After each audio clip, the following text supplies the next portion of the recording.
우리는 이 사명이라고 하는 단어를 여러분이 잘 기억하시면서 가셔야 돼요. 두 번째는 사명은 그냥 이루어지는 것이 아니라 반드시 순종함으로 이루어진다고 말씀드렸습니다. 그래서 여러분, 자녀가 부모가 심부름을 시키면 그 심부름을 다녀와야 되는데 순종하는 자녀가 다녀올 수 있는 것이지, 순종이 없이 아빠 나는 피곤한데, 나는 갈 수 없는데요, 나는 뭐 한대요? 라고 우리가 불순종하게 되면 그 사명은 아무리 귀한 것을 맡겨줘도 우리는 그것을 감당하지 못하기 때문에 결국 무너지고 넘어지고 깨지게 된다는 사실을 기억해야 됩니다. 여러분, 신앙을 우리는 뭐라고 말씀했죠? 이렇게 말씀했습니다. B와 D 사이에 있는 C다. B와 D 사이에 있는 C가 우리의 인생이라고 이렇게 이야기합니다. 다른 것이 아니라 B는 뭐죠? birth, 태어남, 출생입니다. D는요, death, 죽음을 의미합니다. 그래서 출생과 죽음 사이에 있는 C라는 것은 뭐냐면 초이스를 의미합니다. 초이스, 선택이라는 거죠. 선택. 그래서 여러분, 우리 신앙은 다른 거 아니에요.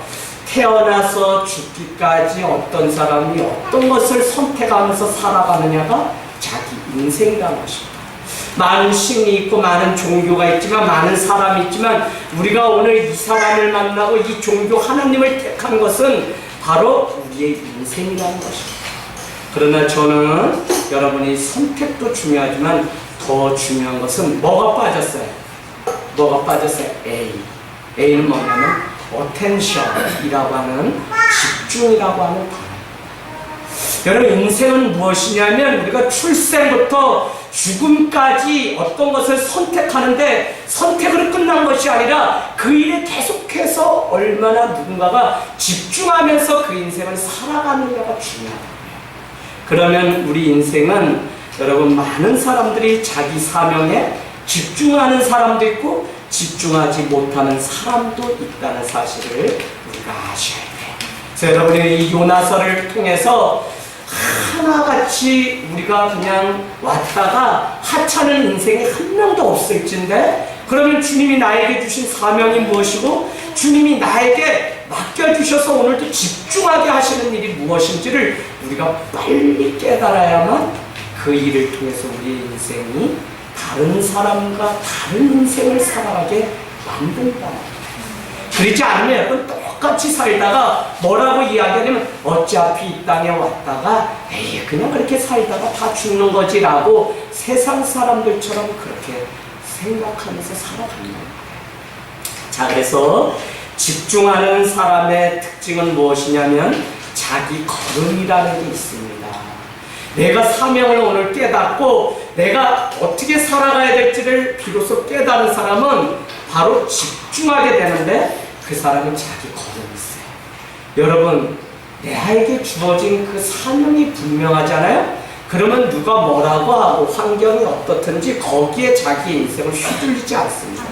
그 사람은 반드시 자기에게 준 그 걸음, 사명을 마치기 전에는 내 생명을 조금 더 아까워하지 않고 달려간다니까요. 그것이 누구의 고백이에요? 사도 바울의 고백입니다. 어디에요? 에베소에 있는 장로들에게 이야기합니다. 성령이 나에게 저기 예루살렘 성에 돌아가면 그 예루살렘은 믿음의 성전이기 때문에 핍박이 있다고 하지만 나의 생명을 내가 은혜의 복음 전하는 일에는 조금 더 아깝게 여기지 않고 나에게 맡긴 그 사명을 감당하기 위해서 달려간다고 그렇게 고백했다는 것입니다.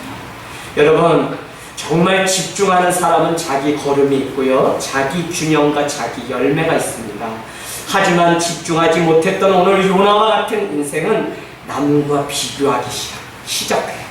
그래서 결국은 자기 인생을 살아가는 것이 아니라 남의 인생을 살아간다니까요. 우리 중에도 온전히 주님을 만나서 자기의 삶을 살아가기 전에는 계속적으로 누구로 살아간다니까요. 이것이 우리의 인생을 그릇되게. 오늘도 제가 한 형제와 예배 직전까지 교제하고 신앙생활. 그는 이미 기독교를 다 아는 사람입니다. 그러나 기독교가 마치 강요하는 것 같아 믿음이 들어가지 않았기 때문에 떠나있던 형제.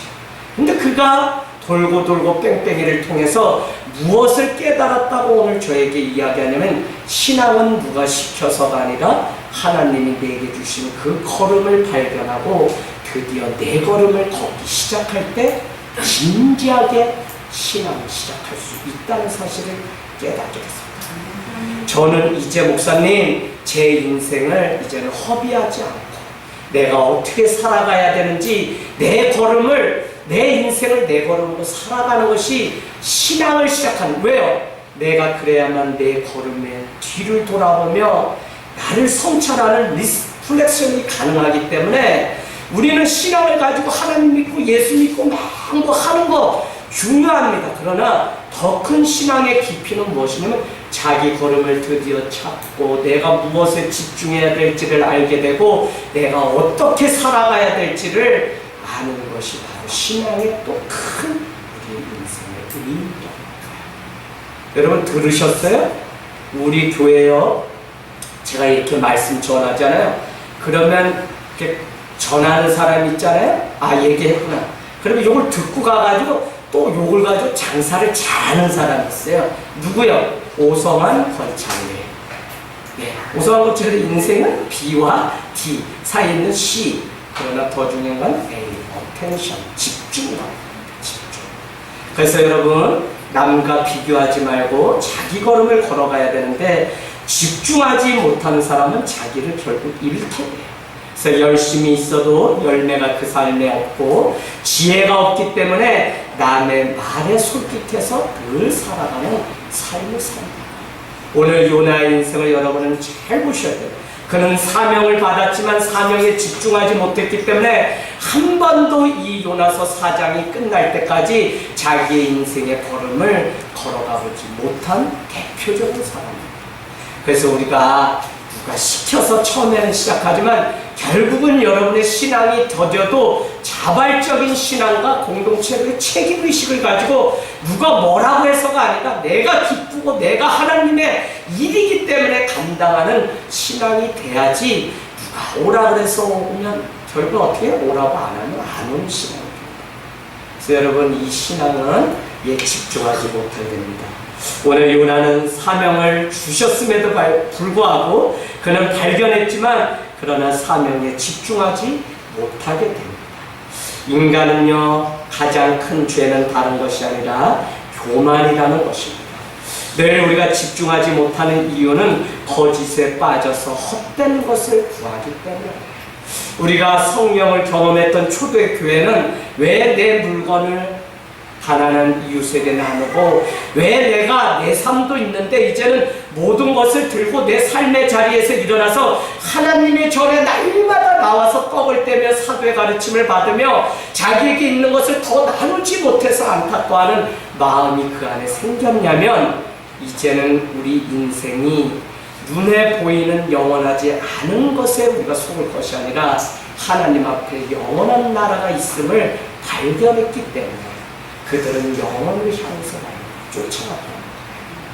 그래서 여러분, 신앙은 무엇이냐? 점점 더 영원하지 않고 썩고 쇠하고 녹슬 것들, 좀먹을 것들은 다 우리의 인생에 그냥 하나의 그냥 필요 충분 조건일 뿐이지 그것이 우리의 삶의 전부가 아니라니까요. 그 중에 하나는 돈도 그래요. 돈에 노예가 되십니다. 그러나 영원한 것, 우리의 생명, 사명, 소명, 믿음, 이것이 아무것도 우리에게 이득이 되지 않는 것 같지만 여러분, 이 한 가지가 없음으로 인해서 인류에게 찾아온 가장 큰 고통은 무엇일까요? 소외라는 것입니다. 또 한 가지는 절망과 낙담이다. 언제? 제2차 세계대전이 일어나면서 사람들에게 무엇이 됐냐면 핑크빛 인생에 대한 그런 것들이 다 없어졌어요. 왜요? 어느 날 하루아침에 히로시마에 원자폭탄이 터지면 아무것도 인생이 아니라는 것을 인간들이 깨닫게 되면서 인생에 대한 낙관론자가 완전히 없어지고 막 거기 안에 회의, 염색, 이런 것들이 찾아와서 우리의 인생을 갉아먹기 시작하면서 사람들 안에 두려움이 찾아오고 소외가 찾아오고 또 뭐냐면 실패와 낙담과 같은 것들이 우리에게 찾아왔다는 것입니다. 사랑하는 여러분, 정말 이 가을에 자기를 성찰하십시오. 자기 안에 있는 나를 지나치게 높이는, 아니면 나를 너무나 사랑하는 자기 애와 자기 연민, 자기 노력조차도 잘못하면 신앙을 갉아먹는 일이 된다는 깊은 진리를 깨달으셔야 돼요. 왜 우리가 하나님을 사랑하고 하나님 앞에 더 가까이 나오지 못하느냐? 나라고 하는 존재가 하나님 앞에 나가는 일을 봤기 때문이에요. 그래서 자기를 날마다 성경은 부인하라고 하는데, 우리가 우리 자신을 부인하지 못하니까 내 노력으로, 내 열심으로 자꾸 우리가 살아가려고 하기 때문에, 이것이 나는 무엇을 했기 때문에 된 것 같지만 사실은 어떻게 돼요? 하나님을 만나는 길을 내 열심 때문에 그릇 갈라놓을 때가 있어요. 여러분, 이 의미를 좀 이해하시겠어요? 여러분, 나라고 하는 사람도 내 신앙에 때로는 걸림돌이 돼요. 왜요?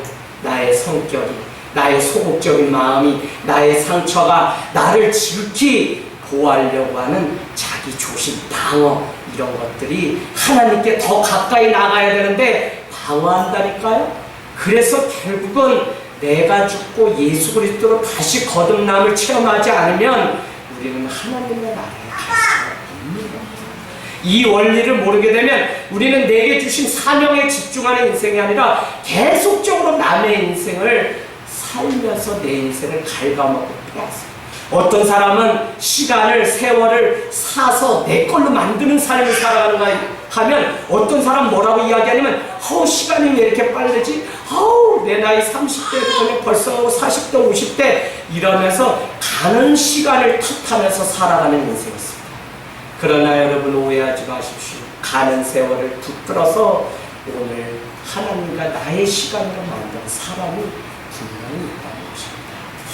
사랑하는 여러분, 사회도 교회도 점점 믿는 사람이 많아지고 배운 사람이 많고 똑똑한데 왜 이 사회나 가정이나 교회는 변화되는 일이 없냐는 것입니다. 왜 그래요? 자기 것이 없이 우리가 무엇에 집중해야 되는지, 교회에게 오늘 맡기신 사명이 무엇인지 성도가 깨닫지 못하니까 자기의 연민의 늪에 빠져서 맡겨진 사명을 감당도 안 하고 엄한 곳에 우리의 인생을 팔아버리기 때문에. 교회도 여러분, 우리에게 주신 교회의 사명이 있어요. 저는 늘 하늘 땅 교회를 기도하고 할 때마다 아프고 병들고 가난하고 또 외롭고 한자들이 찾아올 수 있는, 정말 여기가 아둘람 동굴과 같은 하나님의 보금자리가 되었어요. 근데 그렇게 시작했어요. 그렇게 시작해서 그런지 이 목사 이제는 좀 부자들도 오라고 기도하고 뭐도 오라고 하고, 어떤 목사님이 저한테 안 그러면 맨날 우는 사람 칠칠, 맨날 기저귀 가르쳐지, 예안이 얘기하면 기저귀 누가 가르쳐 우리가 다 갈지, 맨날 그런 사람들만 온다는 거야. 그런데 어떻게 해요? 그런 일을 누군가는 감당해야지. 하늘 땅 교회에게만 주신 은사와 사명이 있다면 저는 누구든지 와서 회복돼서 사명 발견해서 거듭나서 주님의 나라를 이루어가는 사람들이 되기를 주님의 이름으로 축복합니다. 이 시간 우리 신약의 에베소서 5장으로 가겠습니다. 그러려면 여러분이 신앙의 중요한 원리를 깨달으셔야 돼요. 에베소서 5장 15절 16절. 에베소서는 신약입니다. 에베소서 5장 15절 16절. 찾으셨나요? 몇 페이지에 있습니까? 315페이지. 하나님은 사랑할 수 있는데 성경책은 이렇게 복잡해가지고 시험에 들게 하시는지, 하나님이 사랑하신다면 그냥 한 것만 만드시지 이렇게. 그러나 오해하지 마세요. 사랑하신 때문에 이 말씀을 주신 겁니다. 5장 15절 16절 같이 합독하겠습니다. 시작. 그런즉 너희가 어떻게 행할지를 자세히 생각하여 시 없는 자같이 하지 말고 오직 지혜 있는 자같이 하여. 그래서 여러분 거기에 아멘. 그래서 여러분은 지혜 있는 자가치가 중요합니다. 우리가 이제 어떻게 행할지를 알아야 되는데, 그러려면 여러분 지금 오늘날 뭐가 필요하냐면 지혜가 필요하다니까요. 그냥 무턱대고 덮어놓고 믿어서 되는 게 아니라 내가 어떻게 이 사명을 감당하기 위해서 지금 살아가야 될지 우리는 지혜가 있어야 돼요. 그러면 그 지혜가 무엇이냐? 오늘은 16절에 이렇게 얘기합니다. 가는 세월을 여러분 아껴서 때가 악하다는 거죠. 우리가 지혜 있게 하나님의 사명을 감당해야려고 하는데 때가 악하기 때문에 우리를 그 일에서 참고 멀어지게 하고 우리를 유혹의 덫에 빠지게 어떻게 해요? 마침이라고 하는 덫이 우리를 기다리고 있다는 것입니다. 그래서 우리는 오늘 세월을 아끼라고 했는데 그 세월을 아끼라는 의미가 뭐라 그랬죠? 기회를 사라라고 하는 의미입니다. 원어로. 여러분 써놓으세요. 기회를 사라. 여러분 기회가 우리 인생 가운데 계속적으로 찾아오는데 집중하는 삶이 되지 않으면요 그냥 여러분 그냥 기회를 놓치게 돼요. 기회는 날마다 오는 것 같지만 그렇지가 않아요. 기회가 우리에게 왔을 때 그것을 내 기회로 포착했다가 집중해서 그것을 우리는 할 수 있어요. 그러려니까 뭐가 필요해요? 지혜가 필요해요. 왜요? 하나님이 주신 기회인지 아닌지를 분별해야 되기 때문에. 여러분 오늘 예배가 중요합니다. 여러분 마지막 때 이단들 가운데서 교회를 지켜내는 것은 아무것도 없어요. 믿는 성도가 말씀 가운데 온전히 서서 온전히 우리가 그래서 제가 늘 여러분께 말씀드려요. 우리 교회도 점점 더 이제 사람이 오면서 이런 사람 저런 사람 있어요. 그래서 이렇다 저렇다 얘기하면 여러분이 오늘 들은 말씀을 적어도 가르쳐주고 설명해 줄 수 있어야 리더지 그냥 덮어놓고 참으라고 했더라고요. 그러니까 어떤 형제는 오해를 해서 그동안 계속 교회를 불편하게 만들었어요. 그러면 리더로 세운 사람이 이 말씀을 이렇게 설교가 다 교육 설교인데 제대로 들었다 제대로 했는데 왔다 갔다 그냥 교회에서 예배가 안 돼. 말씀이 없으니까 결국은 한번 계속 하니까 이 형제가 납득이 되지 않을까 화를 내는 일들이 그동안 있었어요. 그래서 여러분 우리에게 지혜가 있어야 돼요. 네. 지혜가 있지 않으면요 아무리 말씀을 많이 들어도요 이 말씀을 어디에다 적재적소에 사용해야 될지 모른다니까요. 그래서 여러분 지식과 지혜를 잘 구분하셔야 돼요. 지식은 아는 거예요. 아는 거. 이 말씀을 아는 거. 근데 지식으로 사는 게 아니에요. 뭘로 사냐? 지혜로 사냐. 예. 지혜는 뭐냐? 아는 지식을 어디에 필요한지를 적재적소에 이 지식을 활용하고 사용할 줄 아는 게 지혜라고요, 여러분. 그래서 지혜가 필요한 것이지 하나님을 믿는 사람은 무슨 지식이 없어서 이 사회가 안 돌아가는 게 아니에요. 지혜가 신앙, 사명 집중하려면 지혜가 있어요. 어떻게 행할지를 바로 깨달을 수 있는 여러분은 잘 기억하셔야 돼요. 고난 믿는 자에게 베드로전서 3장은 고난에 대해서 이야기하면서 고난은 하나님의 축복이 가까이 왔다는 증거이기 때문에 우리가 고난 가운데도 즐거워하라 기뻐하라. 주의 영광을 위해서 당하는 고난이 있어요. 두 번째, 내가 지혜가 없어서 미련해서 스스로 고생을 사서 당하는 고난이 있어요. 근데 많은 사람들이 이걸 구분 못하고 내가 지혜가 없고 분별이 없어서 내 삶이 집중이 되지 않아서 당하는 고난조차도 다 하나님의 고난이라고 생각하는데 그렇게 사는 우리는 한 번도 문제에서 벗어나지 못해요. 그래서 여러분 우리가 분별, 지혜가 무진장 필요해요. 그래서 이 에베소서 5장 15절 16절은 너무 중요합니다. 어떻게 행할지를 우리가 분별해야 되는데 지혜 없는 자같이가 아니라 지혜 있는 자같이 행해야 되는데 그러려면 세월을 아껴야 돼요. 기회를 사야 되는데 왜요? 때가 악해요. 우리가 분별하지 못하도록 계속 악한 때가 어둠이 우리를 삼키려고 하기 때문에 그렇다는 것입니다. 그러나 하나님을 믿으면서 하나님과 우리가 상관없이 살아가게 되면 기회도 잃어버리게 됩니다. 그래서 에베소서 5장 17절까지 여러분은 기억하고 계셔야 돼요. 5장 17절 시작. 그러므로 어리석은 자가 되지 말고 오직 주의 뜻이 무엇인지 이해하라. 여러분 주의 뜻을 어떤 사람은 말씀을 제껴놓고 다른 것에서 주의 뜻을 찾는 어리석은 사람이 있어요. 전혀 그렇지 않아요. 말씀이 우리에게 주의 뜻이 이거라고 이미 알려줬어요. 그래서 여러분 차라리 말씀을 많이 읽으세요. 어떤 신앙이든지 말씀 위에 먼저 서 있지 않고 다른 것으로 우리가 채우면 다 이미 변질되는 거예요. 자, 그래서 주의 뜻이 무엇인지 온전히 분별해야 하고 이해하라고 우리한테. 어떤 사람이 되지 말고 어리석은 자가 되지 말고. 여러분, 오늘 이 에베소서 이 말씀이 너무 중요해요. 여러분의 가정에 문제가 있어요? 여러분 지혜가 있어요. 어리석음의 자리에서 벗어나서 하나님이 행하고자 하시는 뜻이 지금 무엇인지를 바로 볼 수 있는 한 사람이 서지 않는 한은 우리가 이 고난의 늪에서 벗어날 수 없어요. 여러분, 고난 당하는 게 어려워요? 그렇지 않아요. 고난 당하는 게 어려운 것 같지만 고난도 계속 당하다 보면 결국 무엇 때문에 어렵냐면 이 고난이 어디서 왔는지 왜 왔는지를 우리가 알지 못하기 때문에 더 괴로워요.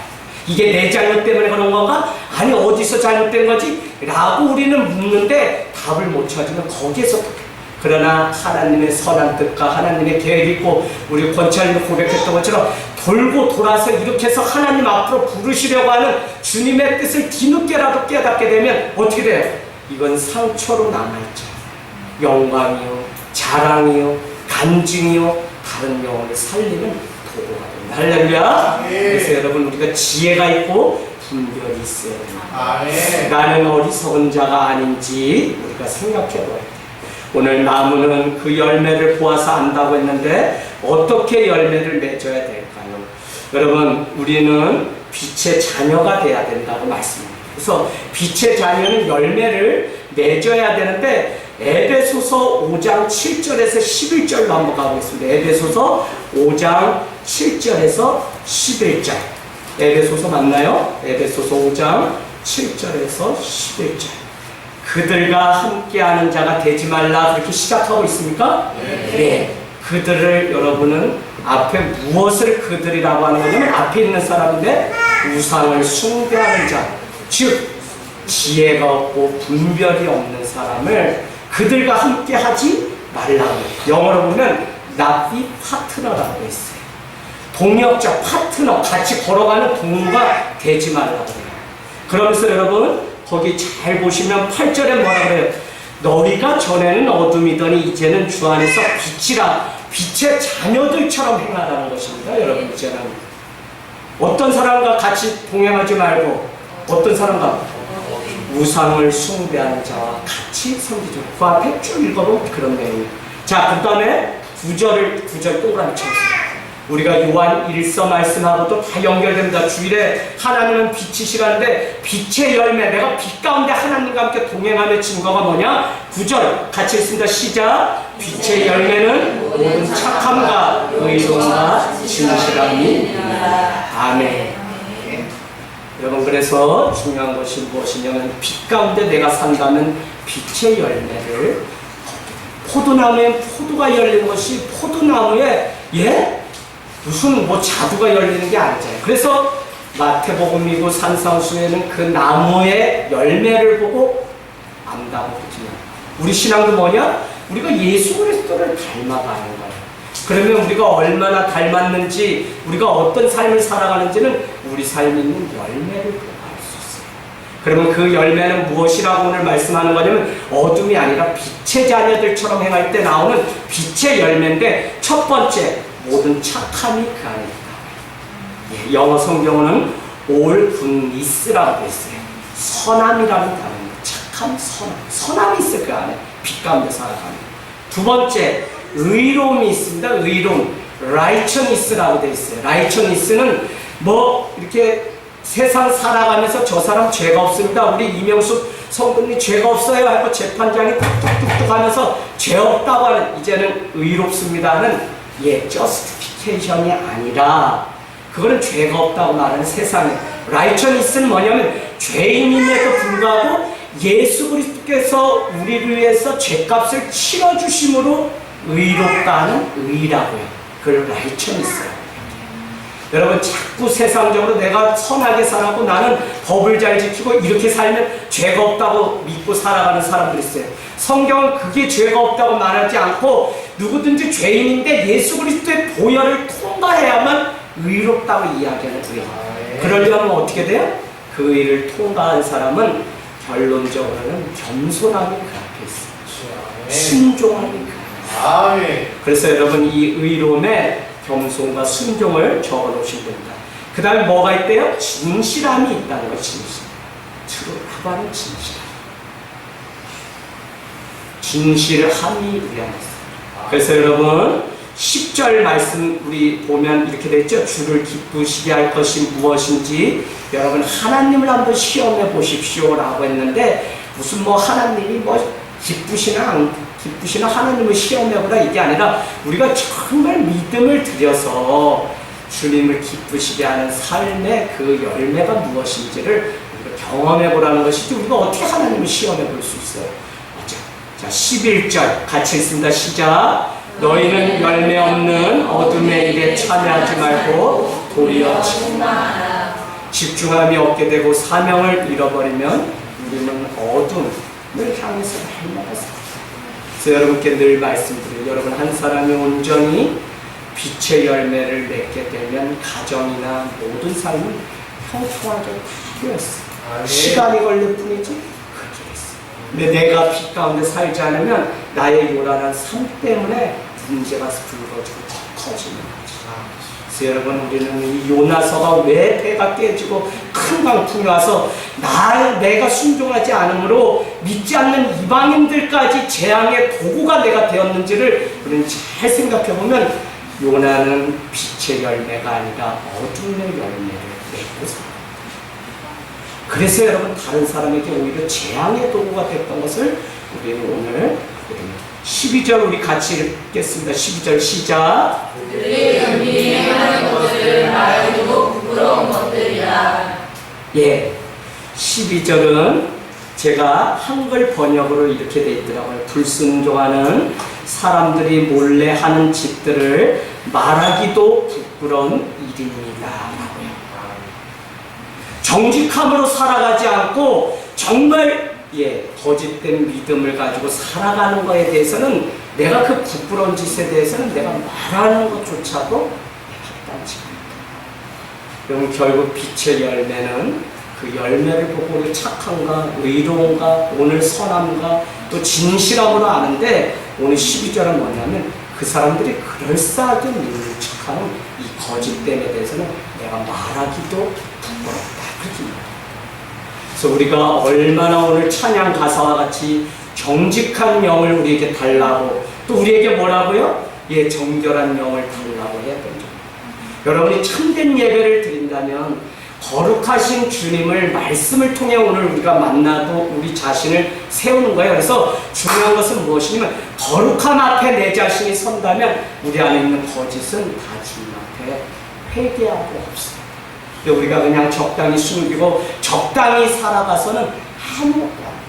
그래서 여러분 중요합니다. 요나를 우리 요나서 한번 다시 와서 여러분 보세요. 요나는 11장 12절 11절에 바다가 점점 흉흉해지자 이제는 어떻게 해야 될지 모르니까 12절에 결국은 나를 들어서 바다에 던지라. 그러면 바다가 너희를 위하여 잠잠하리라. 너희가 이 큰 폭풍을 만난 것이 누구 때문이요? 나 때문인 줄 내가 아노라 라고 말을 했다는 것입니다. 여러분 그러나 이것이 온전한 회개라 그랬어요? 온전한 회개가 아니라고 말씀합니다. 그래서 여러분은 자기 기만이라고 써놓으시면 됩니다. 우리가 신앙생활하면서 그럴싸하게 아까 말한 것처럼 거짓 가운데 어둠 가운데 살면서 자꾸 우리가 그럴싸하게 살아가고 우리가 말한다 그래서가 아니에요. 열매를 보면 아는데 그렇게 살아가지는 오늘 요나처럼 나 때문이니까 나를 그냥 던지세요 라고 말했다 그래서 그 사람이 온전히 회개하고 온전히 주님 만난 사람이요? 아니요. 빈 껍데기예요. 그래서 오늘 일은 점점 더 문제가 커지고 모든 물건을 바다에 던지게 되고 배가 깨지게 되고 결국은 요나 자신도 물고기의 뱃속에 3일을 어떻게 들어갔다가 주님은 그래도 그 불쌍한 요나를 사용하시려고 니느웨 북태 2장 10절에 보니까 토에 놓았다는 것이죠. 자, 그래서 여러분은 갈라디아서 1장 10절을 여러분 써놓으세요. 갈라디아서 1장 10절. 여러분은 하나님을 믿는다 그러면서 자꾸 하나님이 여러분의 주가 돼야 되는데 자꾸 사람이 주가 되고 세상에 있는 게 주가 되기 때문에 제가 갈라디아서 1장 10절 찾으셨나요? 갈라디아서 1장 10절. 여러분이 오늘 이것만 정확히 우리가 해도 우리가 넘어지지 않습니다. 갈라디아서 1장 10절 신약 302페이지입니다. 신약 302페이지 천천히 찾아서 같이 읽겠습니다. 302페이지 찾으셨나요? 네, 1장 10절을 우리가 한번 읽도록 하겠습니다. 시작. 이제 내가 사람들에게 좋게 하랴 하나님께 좋게 하랴 사람들에게 기쁨을 구하랴 내가 지금까지 사람들의 기쁨을 구하였다면 그리스도의 종이 아니니라. 왜 집중하지 못하냐? 믿음의 대상은 하나님이 아니라 사람이면 사람의 말이면 세상적인 거지. 그게 그럴싸하게 신앙의 포장을 한 것인데 우리는 그것에 그냥 빠져서 자기 기만. 뭐요? 내가 그렇게 하면 믿음이 있는 척. 내가 그렇게 하면 다른 사람이 나를 믿음이 있다고 하죠. 전혀 믿음이라는 건 하루아침에 생기는 게 아니에요. 다 차곡차곡 기초를 잘 쌓아서 말씀 가운데 내가 세워줘야지 때가 돼야지 이것이 열매가 되고 그렇게 되면 하나님의 기프트, 은사라는 뜻이에요. 은사를 우리에게 주는 것이지 내가 인위적으로 뭘 해서 되는 것이 아니에요. 그래서 여러분은 신앙의 원리를 잘 그래서 지금 내가 무엇에 집중해야 되는지 지혜 없는 자 같이 하지 말고 지혜 있는 자 같이 해야 돼요. 지금 니느웨를 향해서 가라고 사명을 분명히 맡겨줬는데도 지혜 없는 요나이기 때문에 그는 어리석은 자처럼 지금 주의 뜻이 무엇인지 이해하지 못했기 때문에 그는 그 인생을 함부로 허비하면서 살아갔던 것을 여러분이 잘 아시죠. 자, 그래서 오늘 갈라디아서 1장 10절은 사람을 기쁘게 하랴 하나님을 기쁘게 하랴. 김현미 권찰님은 교회를 이렇게 다니는데 누구를 기쁘게 하셔야 돼요? 목사님? 예, 하나님. 다 아신다니까. 근데 권찰님, 하나님을 기쁘게 하는 게 결국은 누굴 또 기쁘게 하는 거죠? 예, 내 자신을 기쁘게 하고, 아니, 함께하는 동역자 또는 목사님도 기쁘게 하고, 우리 집사님을 기쁘게 하고. 그러니까 원리는 뭐냐면 무조건 신앙은 하나님 앞에 하나님을 먼저 기쁘게 하고 하나님 앞에 먼저 구하는 것이지 사람의 말이 사람이 기준이 돼서 사람을 쫓아가면 집중하지 못한다니까요. 그래서 하나님 앞에 내 걸음으로 쓰라고요. 왜 자꾸 사람들 무리져서 다니는 거 좋아하고 전혀 그럴 필요 없어요. 믿음.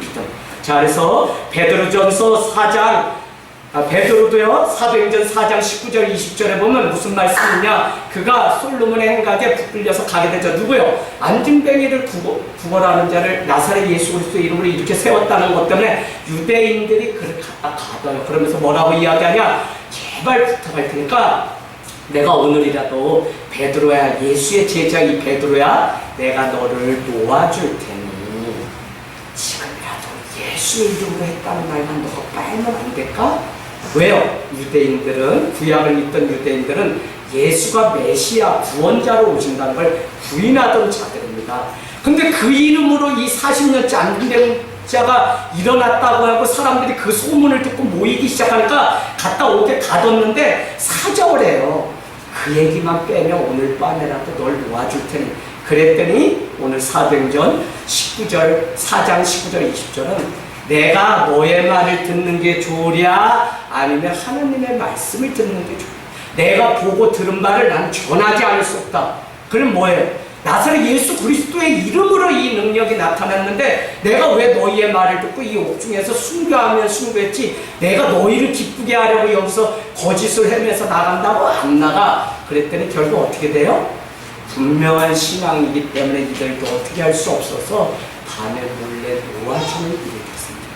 그때 교회는 무엇을 기도하냐면 우리 베드로 사도가 빨리 이렇게 석방돼가지고 나오게 해주세요 라고 기도했을 것 같죠? 아니요. 3장 4장을 읽어보면 이렇게 기도합니다. 담대히 주의 말씀을 옥중에서도 전할 수 있게 해달라고 초대교회는 베드로 사도를 위해서 기도해요.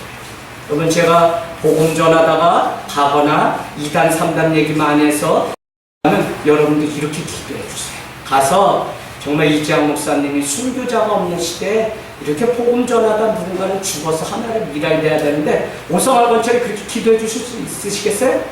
그래도 좀 살아서 같이 좀 더 이렇게 하면 안 돼요. 아, 오늘 뭔가 이제 확실하다. 아우, 이제 죽었다. 나는 죽었다. 이제 아우, 괜히 가르쳐 드린 것 같아요. 아우, 예. 근데 이게 맞아요. 왜요? 그렇게 기도했더니 결국 뒤에 뭐가 따라와요? 사람도 좋게 하는, 베드로도 사랑하는 일이 있습니다. 우리가 왜 사회에 나가서도 믿음을 정확히 해야 되냐? 우리 아들이 이번에 백두산 다녀왔는데 이 녀석이 믿음이 있구나 한 가지. 사람들 모두 투어해서 여러 명이 백두산 간 거야. 그러면 이제 다른 사람 팀, 뭐 일반 팀도 막 있잖아요.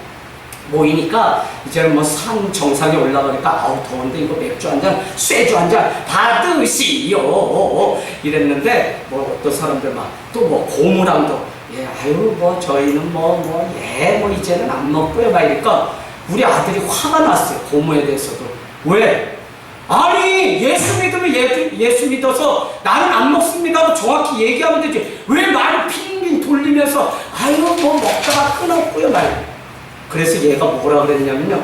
우리는 예수 믿는 사람입니다 이랬더니 그분이 그다음부터 권하죠. 용화 할렐루야.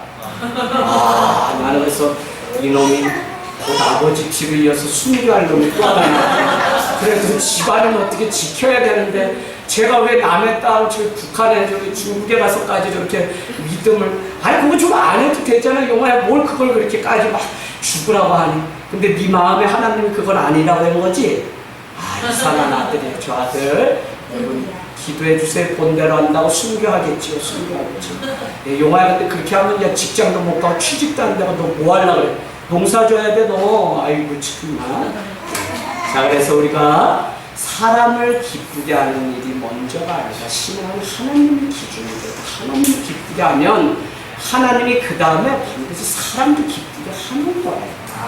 저는 여러분이 뭘 봉사했다 이랬다 그 일만 했다를 보는 게 아니라 저분 안에 하나라도 더 하려고 하는 그 마음을 제가 뭐예요? 하나님께 드리려고 하는 마음. 그러면 그게 기쁜 거지. 저도 뭐가 됐다 막 이런 게 기쁜 거 아니에요.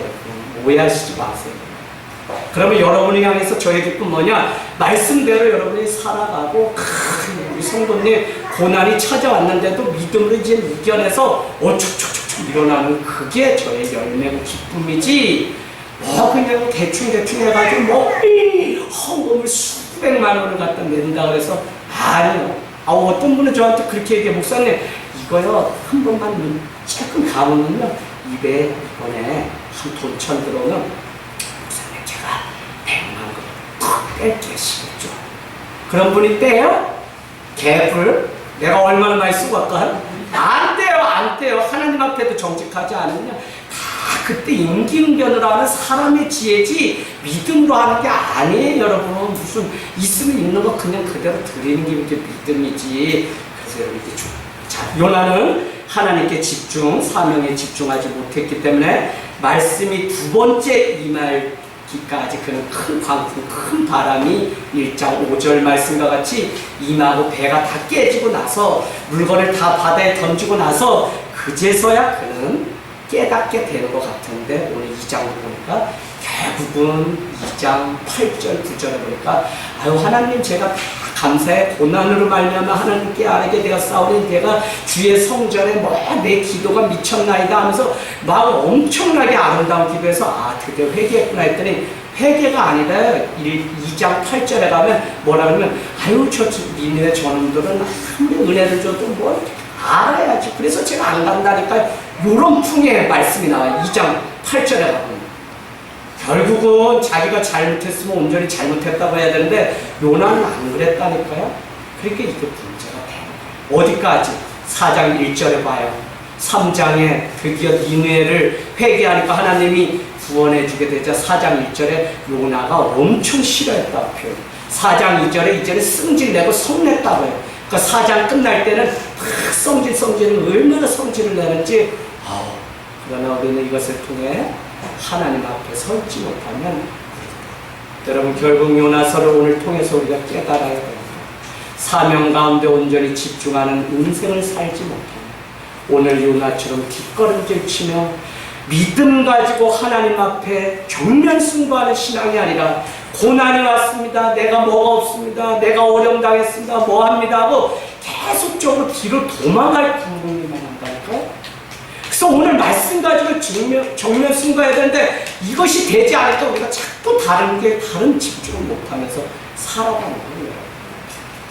그래서 여러분 하나님 앞에 사명을 발견하시고 뒷걸음질 치지 마세요. 아멘. 하나님 앞에 오늘 정면 승부하셔서 하나님이 어떤 분인지 우리가 아셔야지 우리 이 고난이 다시 와도 이걸 뛰어넘을 수 있지. 자꾸 그래서 신앙생활 못해요. 저 잠깐 쉬었다 할게요. 뭐 할게요.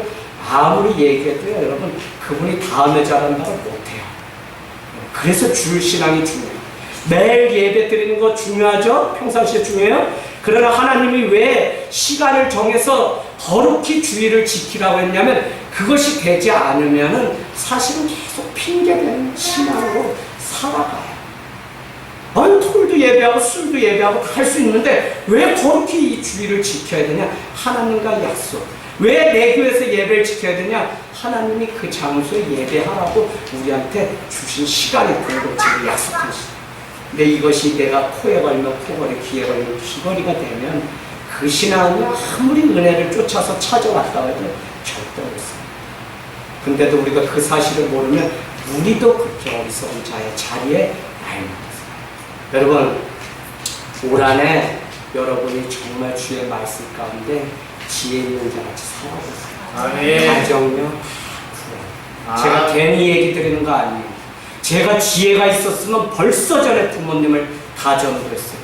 제가 교회에 들러 빠져서 미쳤어요. 어느 정도로 1년 동안, 아니 4년 동안 시골집에 교회가 너무 좋아서 한 번도 가지 않았어요.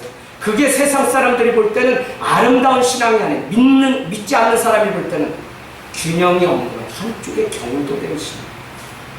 저는 그거를 여러분에게 강요하거나 그래서 교회 매일 와라가 아니라 여러분이 균형을 가져야 돼요. 더구나 내가 은혜 가운데 산다는 것은 내가 어느 곳만 중요하고 이거는 아니다도 무시하면 안 되고요. 다 나에게 이 사람 붙여주고 이 가정 주시고 이런 직장 주시고 이런 사람 만나게 하시고 다 왜 만나게 하셨어요?